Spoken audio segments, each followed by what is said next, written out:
بسم اللہ الرحمن الرحیم۔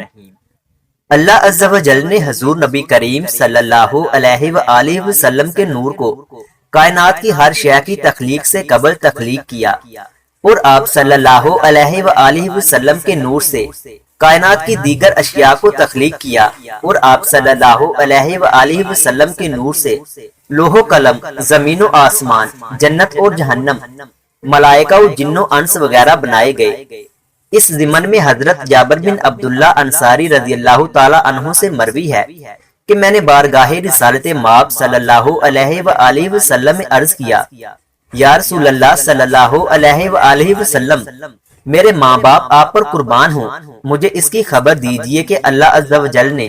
سب سے پہلے کیا شے تخلیق فرمائی؟ حضور نبی کریم صلی اللہ علیہ وآلہ وسلم نے فرمایا، اے جابر رضی اللہ تعالی عنہ،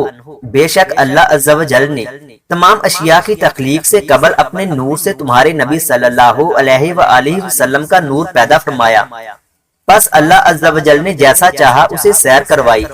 اور اس وقت نہ لوح تھی اور نہ قلم، نہ جنت تھی اور نہ جہنم، نہ کوئی فرشتہ تھا، نہ کوئی آسمان و زمین تھی، نہ کوئی سورج و چاند، اور نہ ہی کوئی جن و انس تھا۔ پھر اللہ عز و جل نے ارادہ کیا کہ وہ مخلوق کو پیدا کرے،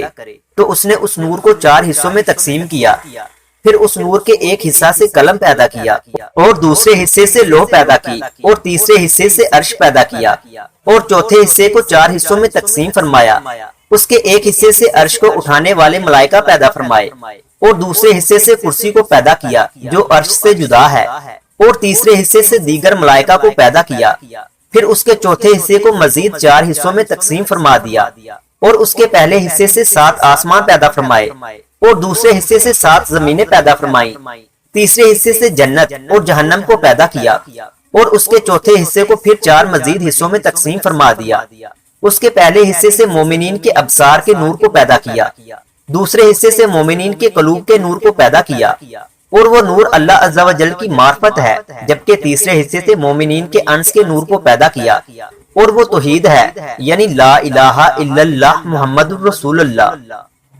مزید اس طرح کی ویڈیوز دیکھنے کے لیے ہمارے YouTube چینل میٹھی وائس کو سبسکرائب کریں۔